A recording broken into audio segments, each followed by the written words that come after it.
Welcome to the Gentleman's Guide to Gaming. This video is about superhero role-playing games. Why? Because there's a Kickstarter currently ongoing for a game by the name of Freedom Squadrons by a guy by the name of Sean Patrick Fannon and his team.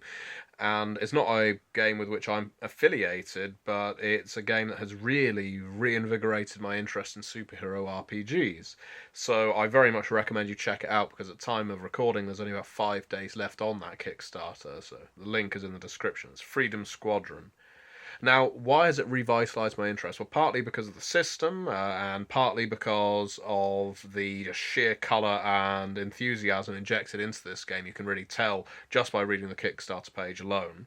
But also because some of the most interesting games I played when I first got into role playing were superhero RPGs. They were the games that really solidified my interest in this hobby. I played games like DC Heroes, I played GURPS, Superheroes, I played Mutants and Masterminds. All of these games really captured my attention, especially GURPS because of the sheer range of powers you had available. Additionally, I ended up playing Scion at the time by White Wolf, and now there's a second edition by Onyx Path that you can still pick up on Backerkit if you want the deluxe version. But there's also a game by the name of Godlike, which I've discussed in several videos, and Godlike for me was the pinnacle of superhero RPGs. It's set in the Second World War, your characters are particularly vulnerable, and while your characters are unlikely to have long and healthy lives, their actions can be quite profound. Your characters are quite vulnerable, for the most part, unless your superpower is one of invulnerability. But your actions can be quite amazing. You can burn like galaxies and then burn out swiftly. So I remember when I first got into role-playing, superhero RPGs were some of the first that just truly captivated my interest. I played in some fantastic campaigns of DC Heroes, and to the point that some of my most valued role-playing game possessions are a couple of Watchmen DC Heroes sourcebooks, because I played the Watchmen RPG, and the Watchmen miniatures that I own.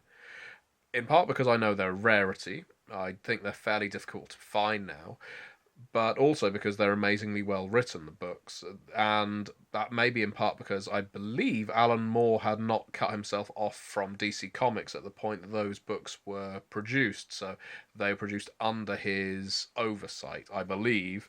I can attest to that. So there's a air of canonicity, I guess, if that's a word, to those books.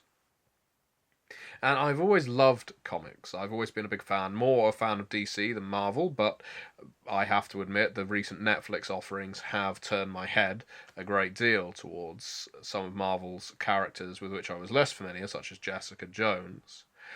And while my tastes tend to veer towards the gritty over the Silver Age, wow, glitter and glamour, superpowers, I enjoy both, and I've always enjoyed playing in both because with superheroes, you're kind of given a license to come up with a tragic backstory, of fantastic costumes and wonderful powers and an over-the-top personality, whereas other games can encourage you to sort of tone that down, to not be a snowflake. In superhero games, you want to be snowflakes. Your characters need to be unique to stand out in the world in which you're playing.